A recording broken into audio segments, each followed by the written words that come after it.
ఎలా పరిచయం మీ ఇద్దరికి? అంటే నార్మల్‌గా మాది గోదావరిఖని కదా కాలనీ. అవును. వాళ్ళది కూడా గోదావరిఖని. నార్మల్‌గా తను డాన్సర్. నేను డాన్సర్. అక్కడ ఉండేవాళ్ళు రవి అన్నయ్య అని చెప్పేసి వీళ్ళందరూ ఏం చేసేవాళ్ళంటే, ఒరేయ్ నీకు కరెక్ట్ పర్సన్ అంటే టోనీరా. ఇలా బాగుండేది మీ ఇద్దరి పేరు చాలా బాగుంటది, చాలా బాగుంటది అని చెప్పేసి చెప్పేవాళ్ళు.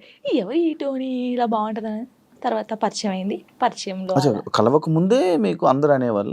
అందరూ అనేవాళ్ళు అక్కడ ఉండేవాళ్ళు. అంటే నేను చాలా అప్పుడు ఇంకా స్పీడ్ చేసేదాన్ని అనమాట డాన్స్. సో తన స్పీడ్ కి నీ స్పీడ్ కి చాలా బాగుంటదిరా అని చెప్పేవాళ్ళు మా ఫ్రెండ్ రా. డాన్స్ పేరుగా బాగుంటది అనుకుంటే నువ్వేమో కూడా నిజం పేరు అనేసుకున్నావా? అలా ఏం కాదు కానీ ఎవరైనా అనుక అప్పుడు పరిచయం అయిన తర్వాత అలా పరిచయాలు అయ్యి అలా అలా లవ్ అయ్యి పెళ్లి జరిగింది. ఎన్ని ఇయర్స్ లవ్ చేసుకున్నారు నార్మల్గా? నా 8th క్లాస్లో అనుకుంటా. 2 years అయిందా మొత్తం love? 2 years 2 years love, 3rd year లో పెళ్ళి అయిపోయింది. మరి ఇంత లవ్ చేసుకున్నారు కదా, బ్రేకప్ అవ్వడానికి ఎందుకు రీజన్? అంటే 3 years లవ్, సడన్ గా ఒక రోజులో బ్రేకప్ ఎందుకు? అలా ఒక రోజులో కాలేదు, అది కొన్ని సిచ్యువేషన్ ఇంకా అలా అలా అలా జరిగిపోయింది. ఫీల్ అయ్యావా? అబ్బా అనవసరంగా వదిలేసానే అని? అనవసరంగా వదిలేసానని కాదు కానీ బాధపడ్డాను. చాలా రోజులు బాధపడ్డాను. అరే ఇలా కాకుంటే బాగుండేది, ఇద్దరం బాగుండే వాళ్ళం కదా, అలా బాధపడ్డాను. అంటే మీ మాటలు వింటుంటే ఎవరి తప్పు లేదు. దిష్టి కొట్టింది మాకు బాగా. అదే అంటే దిష్టి తగులుతూ విడిపోతారా? నిజంగానే విడిపోతారు, నిజంగా విడిపోతారు. ఫ్రెండ్షిప్ అయినా ఏదైనా సరే మన మీద కళ్ళు పడ్డాయి అనుకో విడిపోతాను. నమ్ముతారా ఇది? నమ్ముతాను, నేను చాలా నమ్ముతాను. ఇంకా నాకు జరిగింది కాబట్టి నేను నమ్ముతాను. దిష్టి వల్లే విడిపోయింది. ఇప్పుడు తమిళ పెట్టండి, దిష్టి పల్ల విడిపోయిన వీళ్ళిద్దరు ఎందుకయ్యా సామి ఇదంతా నాకు అనిపిస్తుంది ఇప్పుడు. ఏమైనా స్ట్రగుల్స్ ఫేస్ చేసావా విడిపోయినాక? లైక్ పెళ్ళి అయ్యాక కానీ లేకపోతే విడిపోయాక కానీ? పెళ్లిలో పెళ్ళి అయిన తర్వాత బాగున్నాం, మేము బాగున్నాం, ఇద్దరం ఈవెంట్స్ చేసుకున్నాం, లిరిన్ బాగా చూసుకున్నాం, అంత ఇక కొన్ని ఇప్పుడు అవన్నీ మాట్లాడదలుచుకోలేదు నేను, ఎందుకంటే పాతవి తవ్వేసి తన లైఫ్ బాగుంది, నా లైఫ్ బాగుంది, మధ్యలో మళ్ళీ టాపిక్స్ చేసి మళ్ళీ వెనక్కి లాగడం నాకు ఇష్టం లేదు. తర్వాత పెళ్ళి అంటే ఇంకా అయిపోయిన తర్వాత, గొడవ అయిపోయిన తర్వాత చాలా మంది చాలా రకాలుగా మాట్లాడారు నన్ను. అంటే రోడ్డు మీద నడుచుకుంటూ వెళ్ళేటప్పుడు కానీ చాలా, ఇప్పటికీ తప్పట్లేదు అది. ఇంకా లోకంలో మేము ఇద్దరమే ఉన్నాము, మా ఇద్దరికే డైవర్స్ అయిపోయినాయి, వీళ్ళిద్దరే వైఫ్ అండ్ హస్బెండ్స్, ఎవరు విడిపోలేదు అన్నట్టు చేస్తున్నారు జనాలు అయితే. నిజంగా అలా అప్పుడు కూడా అలాగే చేశారు. రోడ్డు మీద నడుతుంది అప్పుడు చేశారు. అప్పుడు నేను ఇలా వెళ్తుంటే, అరే నేను మొగుడు వదిలేశారంటారా దీన్ని, ఇది ఏం చేసిందోరా, మొగుడు వదిలేశాడు అని చెప్పి అన్నారు. ఇలా వదిలేసిన తర్వాతనే కదా నాకు ఎక్కువ అలా అలా చాలా స్ట్రగుల్స్ పడ్డాను. ఎవరున్నారు నీకు సపోర్ట్గా అప్పుడు? Mummy daddy. అమ్మ నాన్న ఏమన్నారు? మా మమ్మీ డాడీ అసలు, మా డాడీ గురించి ఎత్తనే ఏడిపోతుంది నాకు. అంటే మా డాడీ ఎలా అంటే, వీళ్ళకి ఎలా ప్రేమ చూసుకోవాలో తెలియదు మా మమ్మీ డాడీకి. ఫస్ట్ ఆఫ్ ఆల్ మా డాడీ గురించి నేను ఎప్పుడు ఎక్కడ మాట్లాడలేదు. ఇక్కడ అంటే అందరూ లవ్ యూ డాడీ, ఇప్పుడు ఈ జనరేషన్ లో అప్పుడు అంటే అప్పుడు వాళ్ళకి తెలియదు. ఇప్పుడు మనం ఏడ్చినా ఎందుకు ఏడుస్తున్నావు, ఇది కావాలా, ఇట్లా. ఫస్ట్ మా డాడీకి సారీ అని చెప్పాలని ఉంది గట్టిగా, హగ్ చేసుకొని. కానీ ఆయనకి ఆ ఫీలింగ్స్ ఉండవు, అంటే తెలియదు. చెప్పినా కూడా ఎందుకు ఏడుస్తుందో అంటాడు. మా మమ్మీ కూడా అంతే. నేను లవ్ మ్యారేజ్ చేసుకొని వెళ్ళిపోయినప్పుడు కూడా చిన్న మాట అనలేదు నన్ను, చిన్న మాట. ఎందుకు చేసుకున్నావు ఆయన అడగలేదు. మేమిద్దరం కలిసి ఇంటికి వెళ్ళినప్పుడు సారీ డాడీ అని చెప్పి ఇంట్లోకి వెళ్ళిపోయాం అంతే. ఎంత బాగా చూసుకున్నాడు మా ఇద్దరిని తెలుసా, ఇంత మాట కూడా అనలేదు ఎప్పుడు. నాకు ఆయన వద్దు డాడీ అన్నప్పుడు ఏమనలేదు, మళ్ళీ కావాలి డాడీ అన్నప్పుడు ఏమనలేదు. నిజంగా మా డాడీ దొరకడం నాకు చాలా అదృష్టం. ఆయన గురించి ఎప్పుడు అసలు ఎక్కడ మాట్లాడలేదు నేను, ఫస్ట్ టైం మాట్లాడుతున్నాను. ఐ లవ్ యూ డాడీ అంతే. అంటే ఒక అమ్మాయికి ఒక డాడీ సపోర్ట్ ఎంత ఉండాలో కానీ నాకు మా డాడీ ఫ్రెండే. ఇద్దరం కూర్చుంటాం, మాట్లాడుకుంటా ఉంటాం బాగా. రాత్రి కూర్చుంటారు, తాగుతా ఉంటాను, నేను పోస్తా సిట్టింగ్ చేసుకొని కూర్చొని మంచి మాట్లాడుతా ఉంటాను. మా డాడీ నాకు ఎప్పుడు ఫోన్ చేయడు, మా మమ్మీ డాడీ అసలు నాకు ఫోనే చేయరు. ఒక అమ్మాయిగా బయటికి ఇంత తిరుగుతానా అంటే వాళ్ళకి తెలియదు, ఏం చేస్తున్నావు, ఎక్కడున్నావు, అయిపోయిందా, అసలు ఫోనే ఉండదు. వెళ్ళింది చేసుకుని వస్తుంది, తనకు తెలుసు. 3 months ఒకసారి మా డాడీ ఫోన్ చేస్తే ఏడుతాను ఫుల్, స్క్రీన్ షాట్ పెట్టి స్టేటస్ పెడతాను, మా డాడీతో ఇంతసేపు మాట్లాడాను. మొన్న నార్మల్ గా ఏడుపు వచ్చేస్తుంటది నార్మల్, లేకపోతే ఒక టాపిక్ ఇక్కడ పెయిన్ ఉంటది కదా, ఇప్పుడు డాడీ గురించి తీసినాకనే పెయిన్ వచ్చింది. అవును, మా అవును. డాడీతో నేను అంత ఉన్నాను, మా డాడీతో టైం స్పెండ్ చేయలేకపోతున్నాను. నాకు మా డాడీ లిరి చాలా, వీళ్ళిద్దరు పేరు ఎత్తే నేను ఏడ్చేస్తాను ఫస్ట్. మీ అబ్బాయి అంత ఇష్టమా మీ అబ్బాయి అంటే? చచ్చిపోతాను, వాని కోసమే బతుకుంది నేను. ఇప్పుడు కొన్ని రోజులు అయిన తర్వాత మీ అబ్బాయిని పంపించాలి, నాన్న దగ్గర పంపించాలి అని అంటే పంపించరు.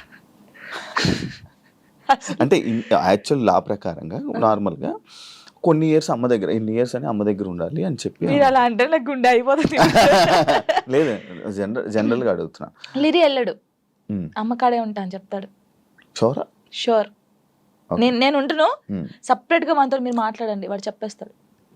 వెళ్ళడాడు. అంటే అబ్బాయి ఇష్టం, అబ్బాయి ఇప్పుడు నా ఇష్టం లేదు, తన ఇష్టం లేదు, వాళ్ళు ఇరిగాని అడుగుతారు కదా, మా మమ్మీని వదిలిపెట్టి రానని చెప్తాడు.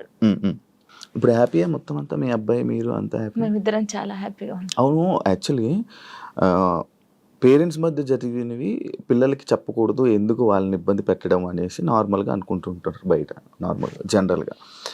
నేను ఒక దాంట్లో నేను చూసిన దాంట్లో మీరు చెప్పారు, నాకు జరిగిన లైఫ్లో ప్రతి ఒక్కటి నేను మా అబ్బాయితో షేర్ చేసుకుంటానని చెప్పడం జరిగింది. కరెక్ట్ అనుకుంటున్నారా? కరెక్టే.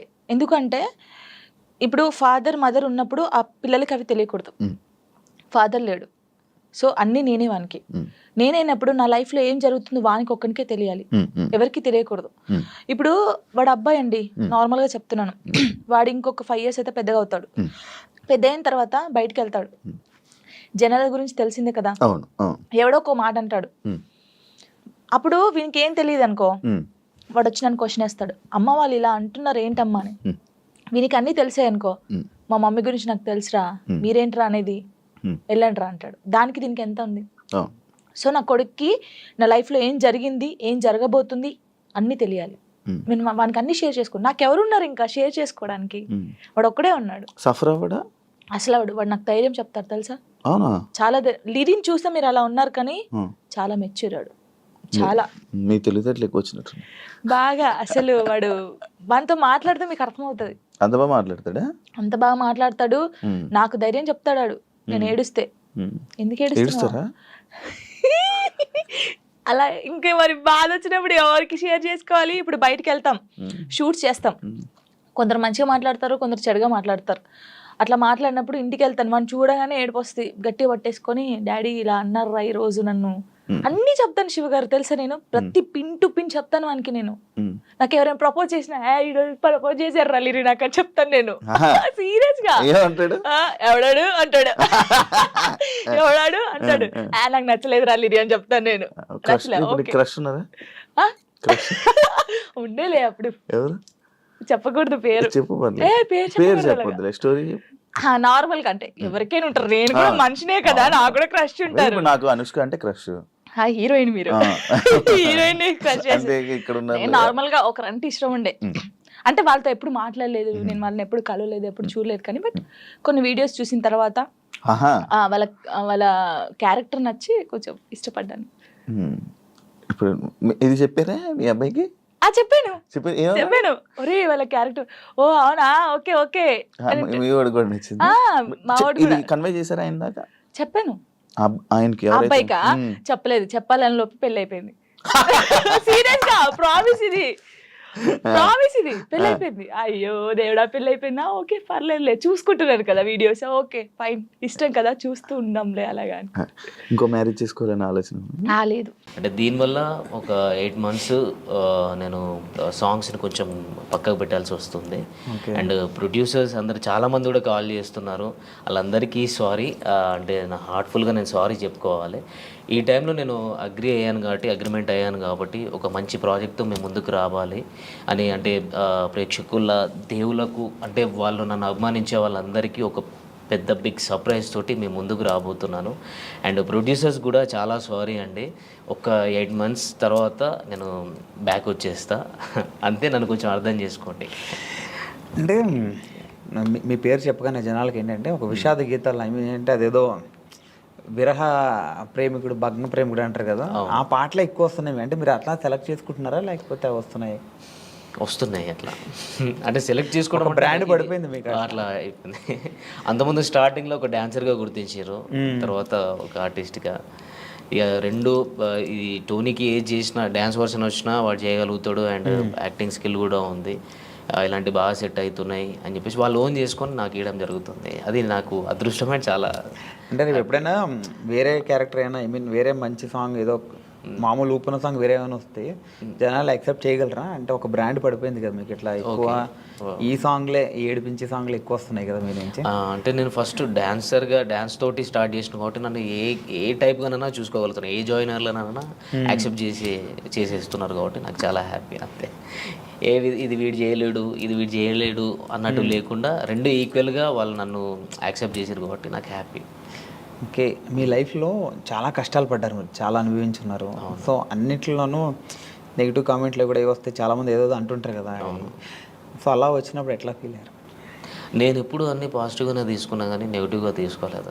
అంటే మనని వెనుక నుంచి ఎవరన్నా పొడిస్తే మనం అప్లేస్తామని నాకు తెలుసు. అంటే మన గురించి మనకు తెలియనప్పుడు ఎంతమంది అన్నా బ్యాక్ సైడ్ మాట్లాడుకుంటారు మనతోటి, మన రిలేషన్షిప్ అంటే మనతోటి ఉండి ఫ్రెండ్షిప్ చేసినప్పుడు నేనంటే ఏంటిదని తెలిసినప్పుడు వాళ్ళు అలాంటివి చేయరు. కాకపోతే ఆ కామెంట్స్ని నేను ఎప్పుడైనా కానీ పాజిటివ్గానే తీసుకున్నా, ఎప్పుడు బాధపడలేదు. అంత బాధపడి అంత పెద్దగా ఏం పెట్టలేదు కామెంట్స్ కూడా, లైట్.